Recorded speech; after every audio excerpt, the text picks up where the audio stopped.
Asmi berdiri di kaki Gunung Arjuno, merasakan desiran angin dingin yang menusuk tulang. Puncak gunung menjulang tinggi, tertutup oleh awan kelabu yang menggantung di langit. Di sebelahnya, 4 teman seperjalanannya, Budi, Rina, Dimas, dan Lucy, menyiapkan ransel dan memeriksa peralatan terakhir mereka. Semangat mereka terpancar jelas.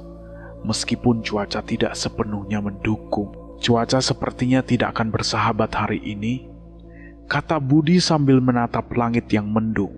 Tenang saja, kita pasti bisa mencapai puncak sebelum hujan turun, jawab Rina dengan penuh keyakinan. Ia adalah salah satu pendaki paling berpengalaman di antara mereka. Asmi tersenyum tipis, mencoba memikirkan kegelisahan yang mulai diinginkannya. Ia tidak ingin menunjukkan keraguan di depan teman-temannya. Namun, ada sesuatu yang terasa berbeda hari ini. Mungkin karena dia sedang haid, atau mungkin karena dinding yang tidak bisa dijelaskan. Setelah semua persiapan selesai, mereka memulai pendakian dengan penuh antusiasme. Selangkah demi selangkah, mereka bergerak maju, menikmati pemandangan alam yang menakjubkan di sekitar mereka. Suara burung dan gemerisik daun menjadi latar belakang yang menenangkan. Namun, setelah sekitar 1 jam berjalan, Asmi mulai merasa tidak nyaman. Perutnya melilit dan ia tahu ia harus segera mencari tempat untuk membuang air kecil. Ia mendekati Rina yang berjalan di depannya. "Rina, aku perlu berhenti sebentar. Aku harus buang air kecil," kata Asmi dengan suara pelan, berharap tidak terdengar oleh yang lain. Rina mengangguk. "Tentu, tapi jangan jauh-jauh ya. Kita harus tetap bersama." Asmi mengangguk dan segera mencari tempat yang lebih tersembunyi di balik semak-semak. Ia merasa tidak nyaman jika harus berlama-lama bersama rombongan dalam kondisi seperti ini. Setelah menemukan tempat yang dirasa aman, ia menyelesaikan urusannya dengan cepat. Namun, ketika dia berbalik untuk kembali, dia menyadari bahwa suara teman-temannya telah menghilang. Asmi merasa jantungnya berdegup kencang. Ia mencoba mengikuti jejak yang ditinggalkan. Tetapi kabut tebal tiba-tiba turun, menyelamatkan seluruh area. "Apa ini?" gumam Asmi, mencoba menjaga ketenangannya. Ia memanggil-manggil nama teman-temannya, tetapi suaranya hanya bergema di antara pepohonan. Kabut yang merangkum membuatnya sulit untuk menentukan arah. Setiap langkah yang diambilnya seolah membawa semakin jauh dari jalur yang seharusnya. Asmi mulai merasa panik, tetapi ia berusaha untuk tetap tenang. Ia tahu bahwa kepanikan hanya akan membuatnya semakin tersesat. Dengan langkah hati-hati, Asmi mencoba mencari jalan kembali. Namun, semakin ia berjalan, semakin ia merasa bahwa ia telah salah arah. Suara alam yang sebelumnya tenang kini terdengar asing dan menakutkan. Di tengah kebingungannya, Asmi mendengar suara langkah kaki yang mendekat. Ia berhenti dan menoleh, berharap itu adalah teman-temannya. Namun, yang ia lihat hanyalah bayangan samar yang bergerak di antara pepohonan. "Siapa itu?" tanya Asmi dengan suara bergetar. Tidak ada jawaban, hanya kesunyian yang menyertainya. Asmi merasa bulu kuduknya berdiri. Ia tahu bahwa ia harus segera menemukan jalan keluar sebelum kegelapan membuat seluruh hutan. Dengan sisa-sisa keberanian yang dimilikinya, Asmi memutuskan untuk terus bergerak maju, berharap menemukan jalan yang benar. Namun, di dalam hatinya, ia merasa bahwa perjalanan ini baru saja dimulai, dan bahwa ia harus bersiap menghadapi apapun yang mungkin terjadi di hutan lebat Gunung Arjuno. Asmi melangkah hati-hati menjauh dari jalur utama, mencari tempat yang lebih tersembunyi untuk mendapatkan privasi yang ia butuhkan. Suara langkah kaki terdengar jelas di tengah keheningan hutan, memecah kesunyian yang sebelumnya terasa tenang. Daun-daun kering berderak di bawah kakinya, sementara angin lembut menyapu pepohonan, menciptakan bisikan-bisikan halus yang seolah berbisik kepadanya. Setelah menemukan tempat yang dirasa aman, Asmi menyelesaikan urusannya dengan cepat. Namun, ketika dia berbalik untuk kembali, dia merasakan perubahan yang tiba-tiba di atmosfer sekitar. Suara-suara akrab dari rombongan yang sebelumnya terdengar jelas kini hilang. seolah ditelan oleh hutan itu sendiri. "Ada apa ini?" gumam Asmi, mencoba menenangkan diri. Ia mencoba mengingat-ingat arah dari mana ia datang. Tetapi kabut tebal yang tiba-tiba turun membuat semuanya terlihat kabur dan tidak jelas. Kabut itu bergerak cepat, membungkus seluruh area dalam selimut putih yang dingin dan misterius. Asmi merasa jantungnya berdegup kencang. Ia berusaha untuk tetap tenang, namun rasa bingung mulai membayangkannya. Setiap langkah yang diambilnya seolah membawa semakin jauh dari jalur yang seharusnya. Ia mencoba mengikuti jejak yang ditinggalkannya. Tetapi tanah yang lembab telah menghapus semua tanda yang mungkin bisa membimbingnya. "Petunjuk apapun, kumohon," pinta Asmi dalam hati, berharap ada tanda atau suara yang bisa menuntunnya kembali. Namun, yang ada hanyalah kesunyian yang mencekam. Hanya dipecah oleh suara angin yang berdesir di antara pepohonan. Kabut semakin tebal, dan Asmi merasa seperti berjalan dalam mimpi buruk. Ia berhenti sejenak, mencoba mengumpulkan pikirannya. Ia mengingat-ingat percakapan terakhirnya dengan Rina, berharap bisa menemukan petunjuk arah yang mungkin terlewatkan. Rina bilang untuk tetap di jalur, tapi di mana jalurnya sekarang? Tanya Asmi pada dirinya sendiri. Suaranya terdengar kecil dan rapuh di tengah keheningan. Dengan tekad yang dipaksakan, Asmi memutuskan untuk terus bergerak, berharap menemukan tanda atau suara yang bisa membawa kembali ke rombongan. Namun semakin ia berjalan, semakin ia merasa bahwa ia telah tersesat dalam labirin alam yang tidak mengenal ampun. Di tengah kebingungan dan ketakutan yang mulai terjadi, Asmi mendengar suara langkah kaki yang samar di kejauhan. Ia berhenti, menahan napas, dan mendengarkan dengan saksama. Suara itu terdengar semakin dekat, namun tidak ada siapa-siapa di sekitarnya. "Siapa di sana?" tanya Asmi. Suaranya bergetar oleh campuran harapan dan ketakutan. Tidak ada jawaban, hanya kesunyian yang kembali menyergapnya. Asmi merasa bulu kuduknya berdiri, tetapi ia tahu bahwa ia harus terus bergerak. Ia harus menemukan jalan keluar sebelum kegelapan dan kabut itu benar-benar menyelimuti bulat-bulat. Dengan langkah hati-hati dan penuh kewaspadaan, Asmi melanjutkan perjalanannya, berharap bahwa di suatu tempat di tengah hutan lebat itu ada jalan yang akan membawa kembali keselamatan. Waktu berlalu dengan lambat, setiap menit terasa seperti jam yang panjang.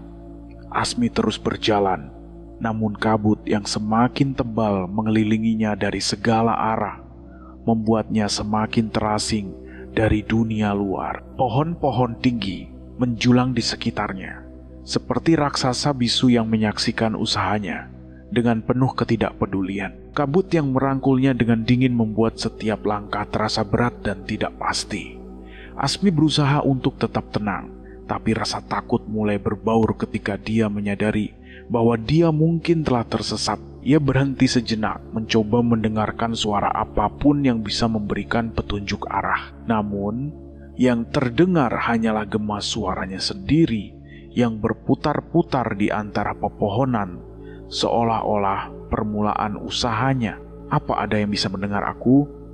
teriak Asmi, terdengar putus asa dan kecil di tengah kenyamanan yang mencekam. Namun, hanya gema yang menjawabnya, menggema di antara dahan-dahan yang menjulang tinggi.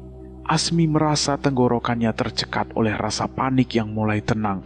Ia tahu bahwa ia harus tetap tenang, tetapi sulit untuk melakukannya ketika setiap langkah yang diambilnya seolah-olah membawa semakin jauh dari keselamatan. Matahari perlahan mulai tenggelam di ufuk barat, menandai berakhirnya hari dan datangnya malam yang dingin.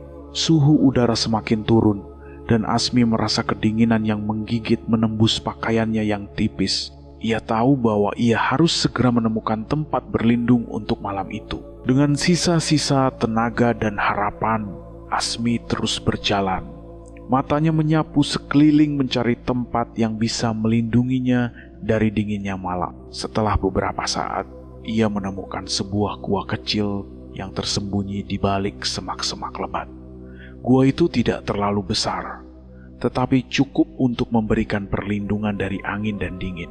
Asmi mendekati gua itu dengan hati-hati, memeriksa sekeliling untuk memastikan tidak ada hewan pembohong yang mungkin bersarang di dalamnya. Setelah merasa aman, ia memutuskan untuk bermalam di sana, berharap bahwa kabut akan hilang pada pagi hari dan ia dapat menemukan jalan kembali. Di dalam gua, Asmi duduk bersandar di dinding batu yang dingin, mencoba untuk mengatur napasnya yang masih terengah-engah. Ia merasa kesepian dan takut, tetapi ia tahu bahwa ia harus tetap kuat. Ia mengingat-ingat percakapan terakhirnya dengan teman-temannya, berharap mereka juga mencari jalan untuk kembali kepadanya. "Bolehkah aku mencoba menyalakan api?"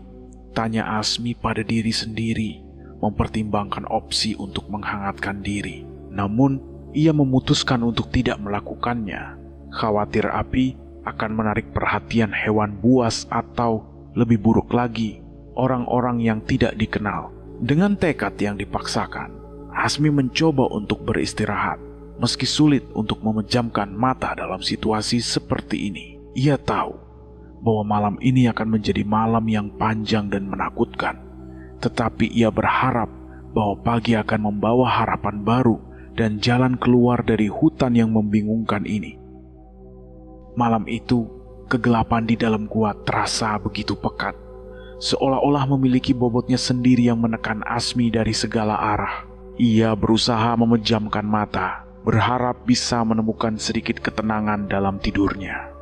Tetapi suara-suara aneh yang berasal dari dalam gua membuatnya tetap terjaga. Suara itu terdengar seperti bisikan-bisikan samar, menggema di dinding-dinding batu, namun kata-katanya tidak jelas. Asmi merasa seolah-olah suara itu muncul, tetapi dia tidak bisa memahami apa yang mereka katakan.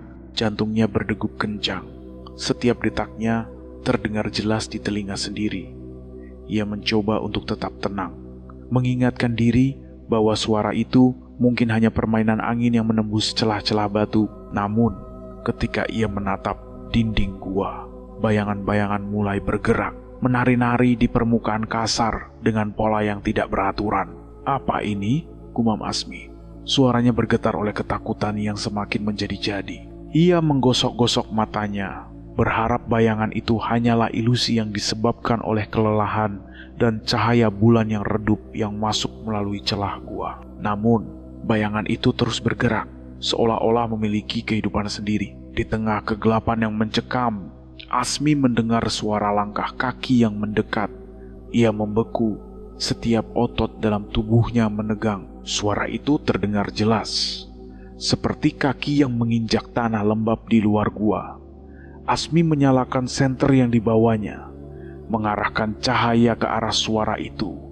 Tetapi tidak ada siapa-siapa di sana, hanya kegelapan yang menyambutnya. Dan suara langkah kaki itu terus terdengar, semakin dekat dan semakin jelas. Asmi menutup telinga dengan kedua tangannya, berharap suara itu akan hilang. Tetapi rasa takutnya semakin menjadi-jadi. Ia merasa seolah-olah ada sesuatu yang mengawasinya dari dalam kegelapan. Sesuatu yang tidak terlihat, tetapi sangat terasa. Ia mencoba untuk bernapas dalam-dalam, tetapi udara di dalam gua terasa berat dan sesak. "Tenang, Asmi, tenang," bisiknya pada diri sendiri, mencoba menenangkan diri. Namun, setiap kali ia memejamkan mata, bayangan-bayangan itu muncul kembali di pelupuk matanya, bergerak-gerak dengan cara yang tidak alami. Dalam ketakutan yang semakin meningkat, Asmi memutuskan untuk keluar dari gua, berharap udara segar dan langit malam yang terbuka akan membuatnya merasa lebih aman. Ia meraih ranselnya dan dengan hati-hati bergerak pintu masuk gua. Setiap langkahnya dikeluarkan oleh suara langkah kaki yang terus terdengar. Ketika ia mencapai pintu masuk, ia melihat langit malam yang berbintang, dan untuk sesaat ia merasa lega. Namun suara itu masih ada. Sekarang terdengar seperti bisikan yang lebih jelas, seolah-olah ada yang berbisik di telinga. Asmi menoleh ke belakang, tapi tidak ada siapa-siapa di sana. Dengan tekad yang dipaksakan, Asmi memutuskan untuk tetap berada di luar, mencari tempat yang aman untuk menunggu hingga fajar tiba. Ia tahu bahwa malam ini akan menjadi malam yang panjang dan menakutkan. Tetapi ia berharap bahwa pagi akan membawa harapan baru dan jalan keluar dari ketakutan yang menghantuinya. Keesokan paginya, Asmi terbangun dengan tubuh yang terasa kaku dan lelah. Malam yang mencekam telah meninggalkan bekas pada fisiknya, dan ia merasa lebih lemah dari sebelumnya. Kabut masih tebal, jaket hutan dengan selimut putih yang dingin dan misterius. Setiap hela napasnya terlihat jelas di udara yang dipadatkan. Dengan perlahan, Asmi mencoba berdiri, namun tubuhnya terasa berat dan enggan untuk bergerak. Ia menyandarkan diri di dinding gua sebentar, mengumpulkan tenaga yang tersisa. Saat matanya mulai menyesuaikan diri dengan cahaya redup di sekitarnya, ia melihat sesuatu yang membuat jantungnya berdegup kencang. Di perjumpaan di antara kabut yang berputar-putar, ia melihat sebuah bayangan. Sosoknya tampak seperti seorang pendaki. Dengan pakaian yang dikenakannya terlihat kusam dan usang. Namun, ada sesuatu yang tidak beres. Bayangan itu bergerak dengan cara yang tidak alami, seolah-olah melayang di atas tanah, tanpa suara langkah kaki yang seharusnya terdengar. Asmi merasa ada yang tidak beres. Ia menggosok-gosok matanya, berharap bayangan itu hanyalah ilusi yang disebabkan oleh kelelahan dan kabut. Namun, sosok itu tetap ada, bergerak dengan lambat namun pasti, seolah-olah menirunya untuk mengikutinya. Dengan hati-hati, Asmi memutuskan untuk mengikuti bayangan itu, berharap itu adalah petunjuk menuju jalan keluar. Ia merasa ada dorongan yang tidak bisa dijelaskan untuk melihat kemana sosok yang akan dibawanya. Namun, semakin ia mengikuti, semakin ia merasa bahwa bayangan itu justru membawa semakin jauh ke dalam hutan. Apa ini? Gumam Asmi. Terdengar kecil di tengah keheningan yang mencekam. Ia mencoba untuk tetap tenang, tetapi rasa takut mulai membayangkannya ketika ia menyadari bahwa ia semakin jauh dari jalur yang seharusnya. Bayangan itu terus bergerak, seolah-olah tidak menyadari kehadiran Asmi. Ia berjalan dengan langkah yang tidak pernah goyah, melewati semak-semak dan batu-batu besar dengan mudah. Asmi merasa seperti sedang berjalan dalam mimpi, di mana segala sesuatu terasa tidak nyata dan sulit untuk dipahami. Apakah ini petunjuk atau hanya ilusi? Tanya Asmi pada diri sendiri, mencoba mencari jawaban dalam kebingungannya. Namun, ia tahu bahwa ia harus terus bergerak, berharap bahwa di suatu tempat di tengah hutan lebat itu, ada jawaban yang akan membawa kembali keselamatan. Dengan tekad yang dipaksakan, Asmi terus mengikuti bayangan itu, meskipun setiap langkahnya terasa semakin berat dan menakutkan. Ia tahu bahwa ia telah memasuki wilayah yang tidak dikenal, di mana kenyataan dan fantasi bercampur aduk dalam kabut yang tidak diketahui. Hari kedua di tengah hutan, Asmi terbangun dengan perasaan yang semakin berat. Setiap inci dari tubuhnya terasa sakit, dan kelelahan yang mendalam merasuki tulang-tulangnya. Ia mencoba untuk berdiri, tetapi kakinya gemetar, mampu menopang berat badannya dengan stabil. Rasa lapar dan haus mulai menggigit, dan ia menyadari bahwa persediaan makanannya telah habis. Asmi merogoh ranselnya, berharap menemukan sesuatu yang terlewat, tapi hanya ada sedikit udara yang tersisa di botolnya. Ia meminumnya dengan hati-hati, mencoba untuk membuat udara itu bertahan selama mungkin. Namun, rasa haus yang menggigit membuatnya sulit untuk berpikir jernih. Di tengah kabut yang masih tebal, Asmi merasa semakin terasing.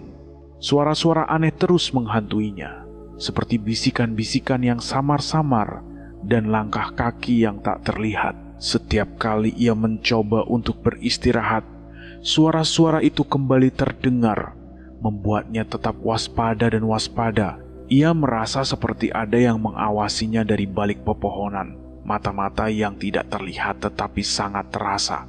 Asmi mencoba mencari sumber suara itu, tetapi setiap kali ia menoleh, hanya ada kabut dan pepohonan yang berdiri diam, seolah-olah segala usahanya, apakah aku akan pernah keluar dari sini, Tanya Asmi pada diri sendiri. Terdengar putus asa dan kecil. Ia merasa seperti berada dalam lingkaran setan, di mana setiap langkah yang diambilnya hanya membawanya semakin dalam ke dalam hutan yang tidak mengenal ampun. Dengan sisa-sisa tenaga yang dimilikinya, Asmi mencoba untuk terus bergerak, berharap menemukan jalan keluar atau setidaknya tanda-tanda kehidupan. Namun, setiap kali ia berjalan, ia merasa semakin lemah dan putus asa. Ia tahu bahwa ia harus tetap kuat, tetapi sulit untuk melakukannya ketika setiap suara dan gerakan di sekitarnya terasa seperti ancaman. Asmi mulai berdoa dengan sungguh-sungguh, memohon kepada Tuhan untuk mengirimkan bantuan. Ia berharap ada yang datang untuk menyelamatkannya. Namun harapan itu terasa semakin jauh ketika malam kembali datang dan kabut semakin tebal. Malam itu, Asmi duduk bersandar di bawah pohon, mencoba menghadirkan sedikit kehangatan dari api kecil yang dinyalakannya dengan susah payah. Api itu hanya memberikan sedikit cahaya dan kehangatan, tapi setidaknya membuatnya terasa sedikit lebih aman. Haruskah aku terus bergerak atau menunggu di sini? Tanya Asmi pada diri sendiri, mencoba untuk memutuskan langkah selanjutnya. Namun, setiap opsi yang ada terasa menakutkan dan tidak pasti. Dengan hati yang berat, Asmi memutuskan untuk menunggu hingga pagi, berharap bahwa cahaya matahari akan membawa harapan baru dan jalan keluar dari hutan yang membingungkan ini. Ia tahu bahwa malam ini akan menjadi malam yang panjang dan menakutkan, tetapi ia berdoa agar pagi akan membawa perubahan yang ia perlukan. Pada hari ketiga, Asmi terbangun dengan perasaan hampa dan dingin. Tubuhnya terasa begitu lemah, seolah-olah setiap langkah yang diambilnya adalah perjuangan terakhir. Pikirannya mulai berkisah, dan ia merasa seolah-olah batas antara kenyataan dan delusi semakin menipis. Ia duduk bersandar di bawah pohon, menatap langit yang perlahan mulai terang, berharap matahari akan membawa sedikit kehangatan dan harapan. Namun, harapan itu terasa semakin jauh ketika ia menyadari bahwa ia hampir kehabisan tenaga dan tekad. Asmi memejamkan mata sejenak, mencoba mengumpulkan sedikit kekuatan yang tersisa. Dalam keheningan yang mencekam, ia mendengar suara yang berbeda dari sebelumnya. Suara itu adalah kicauan burung, tetapi bukan kicauan biasa. Suara itu terdengar dekat dan jelas, seolah-olah burung itu sedang mencoba berkomunikasi dengannya. Asmi membuka mata, menoleh ke arah suara itu, dan di atas sebuah batu besar, ia melihat seekor burung jalak yang bertengger dengan anggun. Burung itu memandang dengan mata yang tajam dan cerdas, seolah-olah memahami penderitaannya. Asmi merasa ada sesuatu yang aneh, namun juga ada dorongan yang tidak bisa dijelaskan untuk mempercayai kehadiran burung itu. Setelah beberapa saat, burung jalak itu terbang ke arah yang berlawanan, namun tidak terlalu jauh, seolah-olah menunggu Asmi untuk menyusul. Asmi merasa ada yang aneh, tetapi ia memutuskan untuk mengikuti burung itu, berharap itu adalah petunjuk menuju keselamatan. Dengan sisa-sisa tenaga yang dimilikinya, ia berdiri dan mulai berjalan mengikuti arah yang ditunjukkan oleh burung itu. Burung jalak itu terbang dengan lambat, memastikan Asmi bisa menyusulnya. Setiap kali Asmi merasa hampir kehilangan jejaknya, burung itu berhenti dan menunggu, seolah-olah memastikan bahwa ia tidak ditinggalkan. Asmi merasa seperti sedang berjalan dalam mimpi, tetapi kali ini ada secercah harapan yang menyertainya. Apakah ini petunjuk atau hanya ilusi? Tanya Asmi pada dirinya sendiri, tetapi ia memutuskan untuk mempercayai instingnya.